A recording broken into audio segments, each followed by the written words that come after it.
এক সিনেমা হলের পাশ দিয়ে যাচ্ছিলাম, ঠিক সেই সময় দেখলাম আমার ছাত্রী তার বয়ফ্রেন্ডের হাত ধরে সিনেমা হল থেকে বের হচ্ছে। আমাকে দেখেই মাথা নিচু করে গনগন করে আমার পাশ দিয়ে চলে এলো। আমি দেখেও না দেখার ভান করে সেখান থেকে চলে আসলাম। পরের দিন আমি যখন তার বাড়িতে তাকে পড়াতে গেলাম, যাওয়ার সাথে সাথেই তার বাবা আমার কলারটা ধরে বলল, তোর এত বড় সাহস, এত বড় স্পর্ধা, তুই আমার মেয়েকে খারাপ ইঙ্গিত দিস, আমার মেয়ের দিকে বাজে নজরে তাকাস।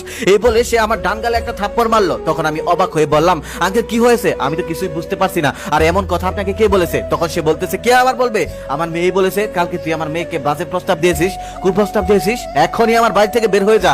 আজকের পর থেকে যেন আমার বাড়ির আশেপাশেও তোকে না দেখতে পাই। তোকে ভালো ভেবে আমার মেয়েকে পড়াতে দিয়েছিলাম, কিন্তু তুই যে এত বড় শয়তান তা তো জানতাম না। তোকে পুলিশেই দিয়ে দিতাম, কিন্তু আমার মেয়ের মান সম্মানের কথা, তাই তোকে পুলিশে দিলাম না। এখনই আমার বাড়ি থেকে চলে যা। তারপর আমি মাথা নিচু করে সেখান থেকে চলে আসলাম। আর মনে মনে ভাবতে লাগলাম, ঢাকা শহরের মেয়ের স্মার্ট হয়ে জানি, কিন্তু এতটা স্মার্ট তা তো জানতাম না। কালকে আমি ওকে ওর বয়ফ্রেন্ড সহ সিনেমা হলের সামনে দেখে ফেলেছি। সেটা যদি আমি ওর বাবার কাছে বলে দেই, তাই সে তার আগে আমার নামে একটা বিচার দিয়ে রেখেছে, যাতে আমি কিছু বললেও তার বাবা এটা বিশ্বাস না করে। তারপর আমি সেখান থেকে চলে আসলাম। কি আর করার, এখানে আমার কিছুই করা ছিল না। তারপর আমি মাথা নিচু করে অপবাদ নিয়ে সেখান থেকে চলে আসলাম। তার 8 মাস পর একটা ভিডিও ভাইরাল হয়, 8 মিনিটের একটা ভিডিও। সেই ভিডিওতে খেয়াল করে দেখি সেই মেয়েটা আর সেই ছেলেটা, যে ছেলেটার হাত ধরে আমার ছাত্রীকে সিনেমা হল থেকে বের হতে দেখেছিলাম। আমি তখন মনে মনে হাসলাম আর মনে মনে ভাবলাম, অপকর্ম কখনোই ডুবে থাকে না, একদিন না একদিন ভেসে ওঠেই। আমি যেই মেসে থাকতাম সেই মেসে সবার থেকে আমি একটু গরিব ছিলাম।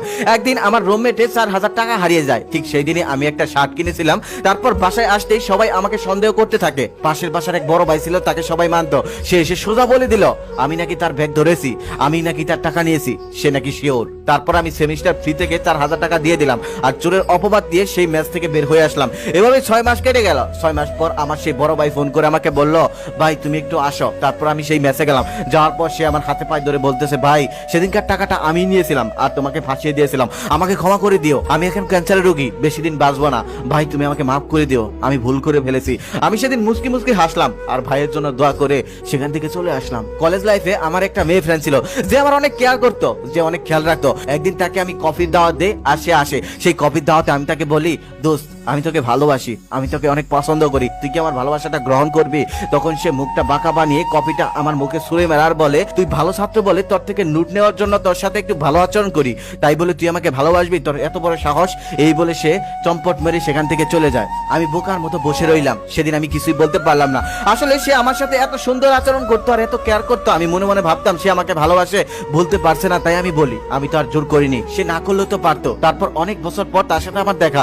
তার মুখটা মলিন ছিল। তাকে আমি জিজ্ঞেস করলাম, কি অবস্থা, কেমন আছিস, এখন কই থাকিস? তখন সে উত্তরে বলল, বাবার বাড়িতে আছি। আমি তখন বললাম, কেন বিয়ে হয়নি? তখন সে বলল, বিয়ে হয়েছিল এক বড় লোকের ছেলে কাছে, সে অনেক অত্যাচার করে, নেশা করে, তাই আমি তাকে ফেলে চলে এসেছি।